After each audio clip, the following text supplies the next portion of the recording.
I would be explaining a sci-fi thriller drama titled Encounter. Spoilers ahead, keep an eye out. The movie opens with an eerie sequence of a comet coming to Earth, followed by a mosquito biting human skin and injecting a body with a creepy parasite.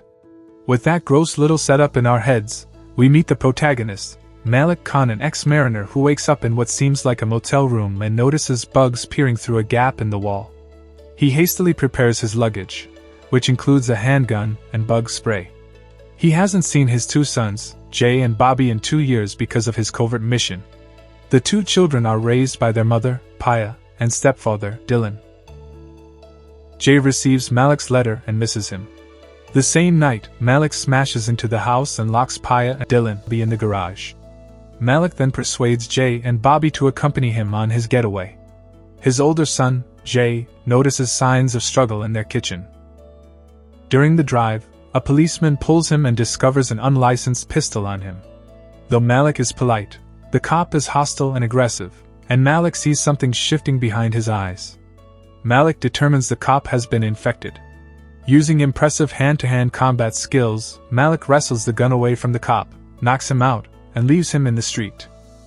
Back on the road, Malik eventually informs his worried children that their mother, Paya, has been infested with a parasitic creature, and he's trying to keep them safe from non-terrestrial microbes that have infiltrated Earth. He further tells them that he is transporting them to a secret base near Groom Lake, where scientists are attempting to find an antidote for the alien onslaught. Throughout the journey, we see Malik trying to protect his children and helping them to maintain a low profile so as to not gather attention around them. His children inform him that their mother had been acting strange lately, having morning sickness and eating weird food combinations. Malik has a moment of realization that she might be pregnant, and calls his parole officer, Hattie, to let Paya and Dylan out of the garage. The police, along with special agents from the FBI, reach Paya's house to rescue them and ask questions. Paya informs them that he was doing weird things, like flashing the torch in her eyes and claiming that she was one of them. The agents then talk to Hattie, and she informs him that Malik is a good man and that he should be given the benefit of doubt. However, the agents suggest that they should track him down as soon as possible, as he checks out all the boxes of being a family annihilator. On the other hand, Malik is still on his way to the base when night creeps upon them. They stop the car in a huge field-like area and make a bonfire under a big rock. While Bobby is sleeping, Jay and Malik share some fun moments. Malik exclaims about the meteor shower in the sky. Jay excitedly looks up, only to see an empty sky. He asks where the meteors were, and Malik exclaims that they were still showering. Jay gets the hint that his father is making stuff up.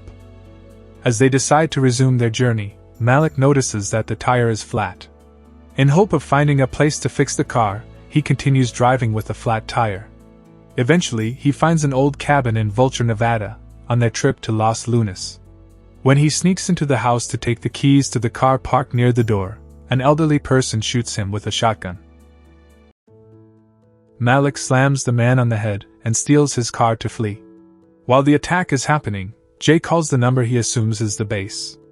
The number belongs to Hattie. She asks him about his whereabouts, and if both the kids are safe. Jay asks her if she was an alien. As she denies and tries to get more information about their current location, Jay hangs up after seeing his father approaching.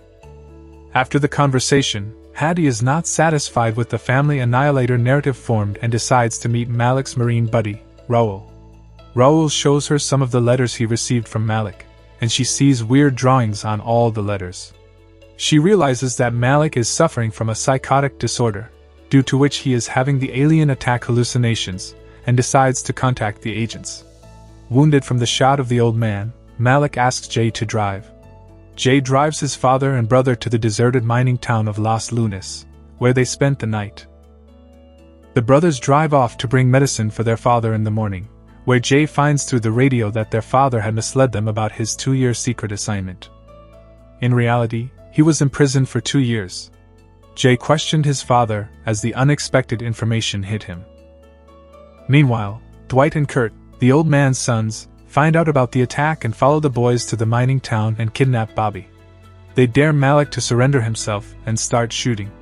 Despite the fact that Malik rescued Bobby and Jay and handcuffed Dwight and Kurt, the episode made him understand that he was a threat to his own children. As a result, following the attack, Malik called the authorities and dropped his children off at a diner so that they could safely return to Paya. Malik continues his way to Groom Lake's hidden base. Malik noticed police cars and choppers following him on his trip to Groom Lake. He even found Jay in the back seat of the vehicle, away from Bobby, hidden behind a blanket. Even at this point, Malik did not abandon his search for aliens and attempted to deceive the cops. The police cars eventually surrounded Malik and Jay after a dramatic chase and run action. Jay was forced to get out of the car for his own protection by Malik. But Jay was well aware that his father would bring himself down and would very certainly be shot in a gunfight with the cops. In an emotional condition, Malik chastised himself for being a negligent father who endangered his children. However, Jay was aware of his father's condition and did not hold him responsible for his reckless activities. Finally, Jay takes Malik's gun away from him so he wouldn't hurt himself or anybody else. When he notices a cop approaching the car with the intent of harming Malik, he jumped out and aimed a gun at the cop. Malik panicked and jumped out of the car to help Jay. Jay initially tried to persuade him that the police would not shoot him, but after a tense moment, he dropped the weapon and hugged his father, as the police lower their weapons. And Malik's life is saved. The end. Please like and comment on Jay's decision to protect his father, and also subscribe and turn on the notification bell if you enjoy more videos like this. See you next time.